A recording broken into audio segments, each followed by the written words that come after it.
Labai senai svajojau jau įamžinti turbūt savo patirtis, per kurias einu. Paskutiniai 12 mėnesių gyvenime buvo antiek kupini įvykių, kad norėjosi įrašyti juos, norėjosi juos užfiksuoti kaip oficialų dienoraštį. Bandžiau rašyti, bet ranka rašytas tekstas per ilgai užtrunka. Nuolat komunikuoju su GPT, su dirbtiniu intelektu, Large Language Models, LLM. Bet tai ne tas pats, kas turėti galimybę įrašyti save ir vėliau pamatyti, pareflektuoti. Klausia draugai, kodėl Liudvikas Benediktas. Turiu 2 sūnus. Pirmajam galvojau duosiu vardą Liudvikas, bet kažkaip sukritikavo, sako, per daug karališkai. Man patiko šitas vardas. Norėjau jį užfiksuoti. Galbūt šitas kanalas yra noras sustabdyti laiką, įprasminti jį, noras užfiksuoti tam tikrus pagrindinius dalykus, galbūt netgi visų pirma savo pačiam, o vėliau gal kažkam kitam taip pat. Kanale norėčiau dalintis apie tai, per ką einu visų pirma pats. Kasdieniai pamastymai, veiklos, iššūkiai. Patinka technologijos. Manau, kad šitam kanale bus vietos ir tam taip pat. Filosofija, pasaulėžiūra. Nenoriu laikytis dogmų. Nenoriu laikytis nustatytos vienos dogmos. Norėčiau pažinti daugiau. Norėčiau praplėsti ratą, akiratį savo norėčiau praplėsti. Norėčiau išgirsti, ką kiti galvoja. Norėčiau turėti diskusijas su kitais, kurie galbūt negalvoja taip, kaip galvoju aš.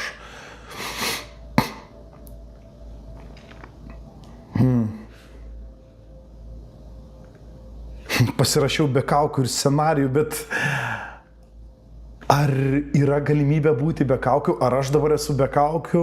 Ne, manau, kad aš esu su kaukė. Bet norėčiau, kad šitos akimirkos, besikalbant su tavim, būtų maksimaliai atviros tiek, kiek tai yra žmogiškai įmanoma. Kodėl be vardų? Todėl, kad vardai pareigoja, vardai turi istorijas už jų, o man norisi pažinti labiau žmonės, negu jų vardus. Todėl manau, kad vardų mes šitam kanale atsisakysim, o paliksim tik tai turinį. Taip aš visiems sakau.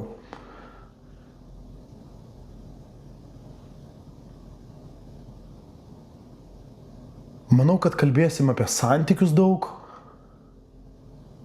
Ypatingai etapę, kuriame aš šiandien randuosi, kada permastau,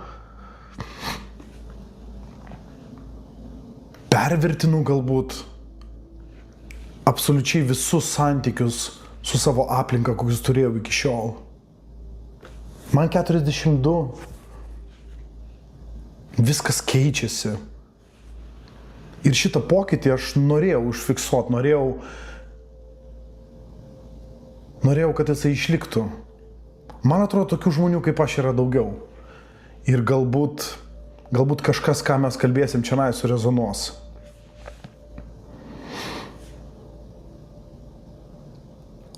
Taigi techniškai aš dar nesu tikras, kur šita kelionė mus nuves su tavimi, bet labai džiaugiuosi, kad tu prisijungiai. Iš savo pusės dėsiu pastangas tiek, kiek turiu laiko ir jėgų,